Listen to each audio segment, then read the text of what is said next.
Question number 3. The best piece of advice that you've gotten that you've ignored. Looking back at it, Oh man. take your time. I would say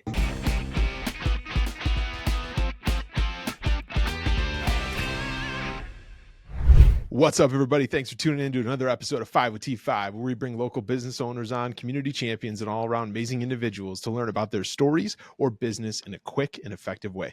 My name's Stephen Turnbull with T5 Insurance, your host, and I'm joined by my guest today, the one and only Mr. Elias Zeina. And if you're joining us for the first time, we're going to start the clock with 5 rapid-fire questions to our guest, and then we'll get to know him a little bit. Elias, how are you, sir? I'm good, Steve. How are you? Fantastic. We're going to jump right into it. Are you ready for question number 1?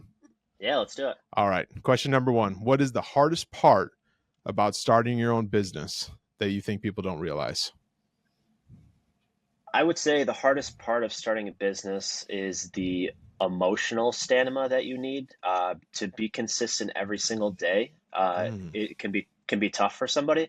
So to get up in the morning to do everything at the highest level can be a challenge sometimes. And to do that consistently is something that not a lot of people talk about, but it is one of the hardest things I would say in starting a business. I love that answer, especially with a team like the size that you have. You've got to be there for them, no matter how you're feeling, if you want to do it or not, right? I mean, Absolutely. that's a fantastic answer. Consistency is key. Yeah. Love it. Question number 2. Elias's preference: calling or texting? Depends how urgent. I like texting if I need the notification saved in my phone. Also need it in writing.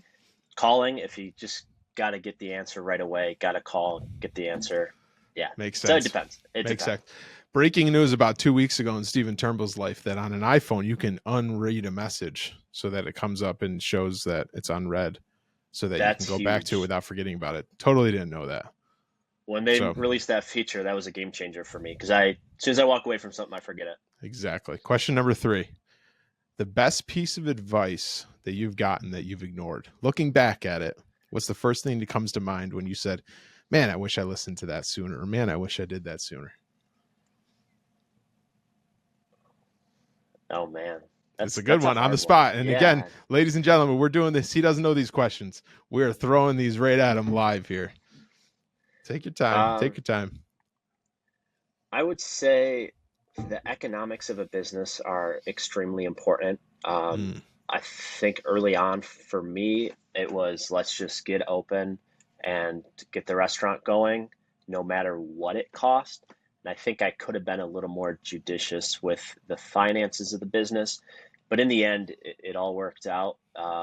We've reached profitability after 12 months, and we were happy about that. But it probably could have been sooner if I just kept a closer eye on the costs as they fluctuated, during 2021, 22 during COVID. Sure. Oh, and this is a great point because every business has different costs and different ways of making money and methods, and knowing your numbers is super important. But I know now, being only 2 years younger, I can feel exactly what you're saying. Let's just get this puppy rolling.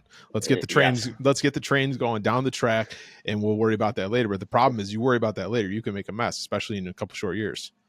Yeah, cash flow could be a really big issue. Luckily for us, we made it out alive. But the statistic is, 80% of restaurants fail in the first 3 years, and cash flow is a huge reason why. So we got things under control. And if I took some advice earlier, it'd be, know your numbers and really be disciplined with them as well. Love it. Question number 4. What is a quote or mantra that you live by? First thing that comes to mind. One of my favorites, there's a lot for me. One of my favorites is, you can have it all, but you can't have it all at once. It's a huge toll on somebody to open a restaurant, having a family, going to school, whatever it is. And all those things are great, and they come in different phases of life, but it all comes at a cost. So what are you willing to sacrifice to open up a business? What are you willing to sacrifice to raise a family, to go to college, get your degree, your master's, your PhD? That all comes at a cost. So yeah, you can do it all, but something's got to give, and it all can't happen at once. So that's one of my favorites. Say the quote again one more time. You can have it all, you just can't have it all at once. Love that. That's fantastic. And now question number 5, the real reason we have the million of viewers that we have on right now. is for question number 5. Okay. For Elias Zeina, you get to choose one: pita wrap or rice bowl. Oh, that's a big debate. I'm gonna have to go rice bowl, and the reason why is if you come to Lafa, you get a rice bowl, you get pita on the side, and you can make your own little pita wraps as you go. So I'm Oh, gonna it's a have to cheat go. code. That's a cheat code. It's a So cheat code. You heard it here first, eh, everybody. maybe the answer is both then. Oh man, that's fantastic. All right, Elias, you survived the first 5 questions. Let's normally on podcasts on shows like this, we start with, tell us about yourself. Tell us how you got in business. I love the what we're trying to do different here is let's get right into learning about Elias through these random questions about texting or calling, whatever it is. But tell us about you and your journey. Talk to us about Lafa. Obviously, we know your family name in the restaurant world in this area and all that good stuff. But tell us, over the last couple of years of how you got to where you are. Yeah. So I started working in my family's restaurant.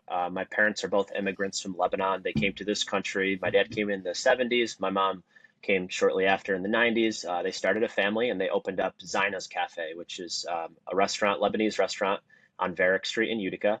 And at a young age, I was very involved in the business, started out dishwashing, worked all the way up to management. All while I was in school. I worked and got a master's degree from SUNY Poly, and we asked ourselves as a family, we want to introduce this cuisine to a larger audience. It's becoming more popular in our community. What are our options? So we came up with this idea of a fast casual Mediterranean restaurant. We had the option to either go walk the line customizable or just do a traditional counter service. We chose walk the line customizable. We felt that our food, lends itself really well to be customizable. The ingredients work really well together. A few years go by, COVID hits, a couple bumps in the road, but in 2021, March of 2021, we opened our doors and we just celebrated our 3-year anniversary. The community has been super supportive of our family business and the restaurants that we have in our community. We're incredibly grateful for that, and we plan to continue our mission of a happier and healthier community through these mind-blowing Mediterranean flavors that we put out at both of our restaurants. Well, 3 years, congratulations on that, because it feels like it was just yesterday that you were starting. Same, I'm coming up on 2 years. That seems kind of crazy, and we shared a few different coffee meetings over just the experiences of starting a business. I want to take you back to something you said though. Started in the family business as a dishwasher and worked my way up to management. I think that says right there a lot about your family and the work ethic that they have instilled in you. Talk about what you think that's done for you for now owning your own restaurant. Because as the son of the owners, you could have just started working the counter, or maybe you could have started waiting tables. You could have maybe, but it seems like just from the way that you said that, you're starting here and you're working your way up, just like you or anybody else coming to the store as an employee. What do you think that instilled in you as you continue on with your career? I think our family, I come from a family of very hard workers, and the philosophy is always just get the job done, at all costs. So if that means one day you got to hop in the dish pit, or one day you have to run a delivery out, or go pick up tomatoes at a store, like you're responsible for making the business work. So at any day you might be given something to do, and you have to be willing to do that. So yeah, even in this business, I'm not afraid to hop in the dish pit if the dishwasher calls in. These are things that leaders have to do on a regular basis. Not often, obviously, there comes a time when if you're the CEO of a big company, you shouldn't be cleaning the bathrooms, right? Your time is a little more valuable than that. But Sure. with our operation here, it's all about example, and it's all about teamwork too. I always use the analogy of a basketball court, and you have your point guard who's in charge of facilitating. You have your, center who's in charge of rebounds, but that doesn't mean the point guard doesn't get rebounds once in a while. That doesn't mean the center doesn't facilitate and pass the ball once in a while. Everyone works together to on a team to win the game. And I've instilled that philosophy in my restaurants, my parents in their restaurant. I've always had that mentality is, hey, we just got to get the job done, no matter you're in charge of cooking today, but that might mean you have to, clean or run deliveries or prep or whatever it is. So I think that answered your question. 100% did. And something else I want to touch on, just from knowing you as well as I do in our relationship with, the business conversations we've had. I love like the culture that you've built there, and I think it's incredible. You talk to anybody in the restaurant space or anybody that hires part-time help, right? And there's a lot of in your world, there's a lot of like entry level part-time help, college kids, whatever it is. But last we spoke, you had a waiting list, which I think is incredible. And like, so That's correct. I Yeah. want I want you to just like, why is that? Like, because for maybe somebody that's watching this or listening to this that's in business and saying like, man, I can't find good people. Like, I can't find good people that want to work for me or whatever. Like, what do you think that you are doing that's different where you have a waiting list for people that want to work for you? hmm Yeah, I think so. It's not perfect. It's never going to be perfect. Sure. Anytime you have humans and that many humans involved in every step of the process, it's going to be messy. Humans are messy and by nature.